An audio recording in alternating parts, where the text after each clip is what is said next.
And President Donald Trump has revealed that Israel and Iran have agreed a ceasefire that he believes will last forever. Well, Iranian missiles have been launched towards Israel, despite what Trump was saying, and that was throughout the night. Explosions heard from Tel Aviv and Jerusalem. Well, the Minister of Foreign Affairs for Iran says there's been no agreement of a ceasefire, but Iranian press has said that the ceasefire has now begun. It's a quite confused picture this morning, isn't it? Quite a confused one. We're now joined by author of Trump 2 Why He Won and What It Means for the World, Tim Hames. Tim, good morning to you. Trump's very quick, obviously, with his pronouncements. It's his sort of style. Where do you think we are with a ceasefire? Well, I think it makes enormous sense from Donald Trump's point of view in that what he's trying to do and what's trying to do over the last 72 hours is intervene decisively on the question of Iran's nuclear ambitions, but avoid being drawn into yet another Middle Eastern war like Afghanistan or Iraq that have absolutely proved quicksand for his predecessors. So from Trump's point of view, this is a smart move. Israel more or less has to agree to his ceasefire terms. That's the quid pro quo of the United States providing the bombing of Fordo that Israel itself could not do. The question mark was really whether Iran had decided enough was enough in terms of its own punishment, if you like. If as seems likely, the Iranian regime has decided does not want to elongate this conflict further, then there's a reasonable chance that this ceasefire will hold, although not necessarily, quotes, forever. Yeah, and the hard part will be after the ceasefire, if it holds, that is, and that will be keeping nuclear weapons out of Iranian hands. Do you think that by Donald Trump's action, and we heard J.D. Vance saying the US will be happy to strike again if they start rebuilding their nuclear program, do you think that this will stop them from trying again? It will certainly stop them trying again by this route, in the sense that it's pretty obvious that nothing moves inside Iran without Mossad knowing. So the idea that you could sort of somehow secretly restart it somewhere and secretly rebuild another plant and not expect it to be bombed is pretty fanciful. It really depends now what happens inside the Iranian regime. We don't know to what degree the nuclear program has been dismantled, but it's a reasonable assumption that it's been pushed back several years. If you take out key facilities and, crucially, you take out key people, then that is clearly going to retard your ability to have a program. Now, there may be some other, there may be people inside the regime who are sufficiently hardline on this issue that they look for other solutions.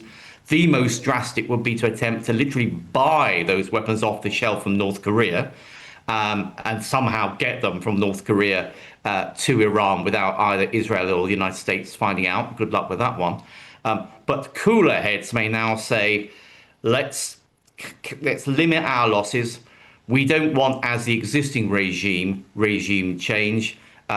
Let's work out how we can find the least damaging way out of this situation for ourselves where we sit now. What, Tim, if this wasn't all so serious, it's like watching some sort of war game being played out on computers. So last night, Iran attacks American bases in Qatar.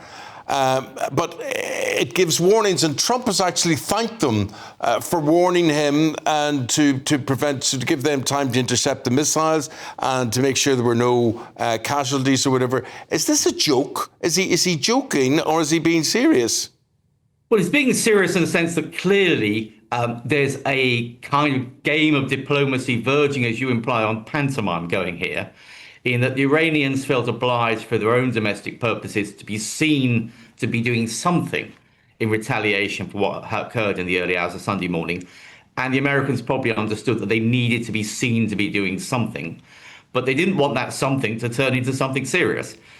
So lobbing something in the broad direction of Qatar and indicating in advance that was probably what they were going to do. Plus the fact the Americans have been pretty efficient at shooting down this stuff. Let's face it, the technological advantage of the United States over its rivals in this part of the world is just immense. So, yes, I agree it looks a bit bizarre, but in some ways it's better to have an almost stage-managed ceasefire process than to just continue lobbing stuff at each other for days, weeks, months to come. Tim Hames. Yeah, look, great talking to you, and thanks for your take and your perspectives on things. I look forward to reading your book, incidentally, and it all becomes, it's funny how things just don't go away, it all becomes more and more pertinent. But thank you very, very much indeed. We're going to bring in Mike Parry, friend of the programme now, a man with always an opinion on everything. Mike, honest to goodness, honestly, you couldn't make it up. It is like war games going on here. It's like Trump says, we'll do that, and then you move this, and then you pretend to fire missiles at us, and we'll take them out. What the heck is going on?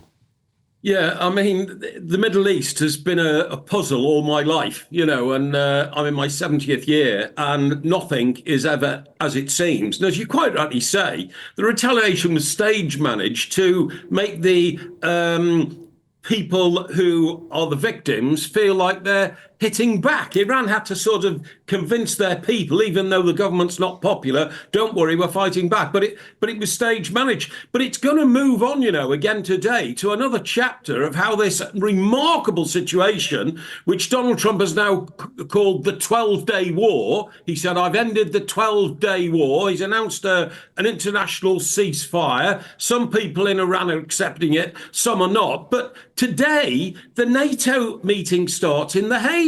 Now, will the President of the United States suddenly get into Air Force One and fly over to Europe when it's absolutely obvious from what's happened over the last week that the president no longer has much confidence in NATO, but he has absolutely no confidence in Keir Starmer?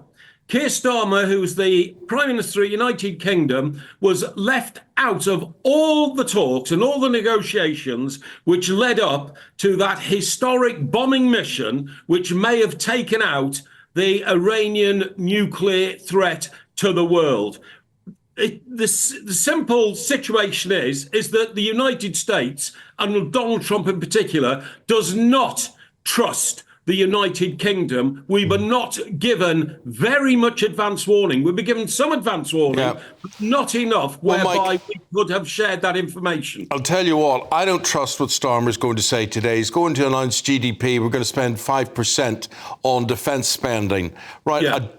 I don't believe it. I just don't believe it, actually. Well, Eamon, I think you're absolutely right, because if you look at the military analysts, they'll say 5%, and that, by the way, is in a decade's time. So Putin's got plenty of opportunity to attack us between now and 2035 if he chooses. But even that 5%, it looks to me like smoke and mirrors. It's made up of all sorts of spending we're already doing. One person told me that the 5% might also include the money we spend on trying to stop illegal immigrants coming into our country. Yeah, a mixture of things. It's on VAT receipts. It's all sorts of things as well. So, I mean, to turn around and try and fool us and say, yeah, we're spending it. Yeah, it's going to be in 10 years' time. But it's going to be on tiny, pinickety, stupid things. We're not all stupid. We want tanks, we want missiles, we want soldiers, we want boots on the ground. Are we going to get those or not? I don't think we are. No, I don't either. And already military generals are saying that, look, what's already been announced, like, for instance, the AUKUS deal, where we're all supposed to be getting new submarines, the United States, Australia and the UK. If that AUKUS deal is played out in full, we can't afford it, even if we got up to 5%, because so many spending commitments have already been announced. There's no room for anything else. What the military leaders want is a commitment to what they call hard spending. That hard spending is what you've just been talking about. Tanks, missiles, aircraft, building airfields in this country which can actually defend from people who climb over the fence and spray red paint into our planes and disable them at a cost of £25 million. We seem to be hopelessly unprepared. And you're therefore in agreement that they should be outlawed? Oh, without a shadow of a doubt. But they're not the only problem we've got in this country. Again, getting back to our Prime Minister, Keir Starmer, he seems to want to turn a blind eye to organisations who clearly don't have the interests of our country at heart. In fact, a lot of the people marching around London every weekend, I would say, have the opposite. I would say they're dangerous to our country and they feel ill about living here in the United Kingdom. But Keir Starmer doesn't seem to want to do anything about it. I just don't get it.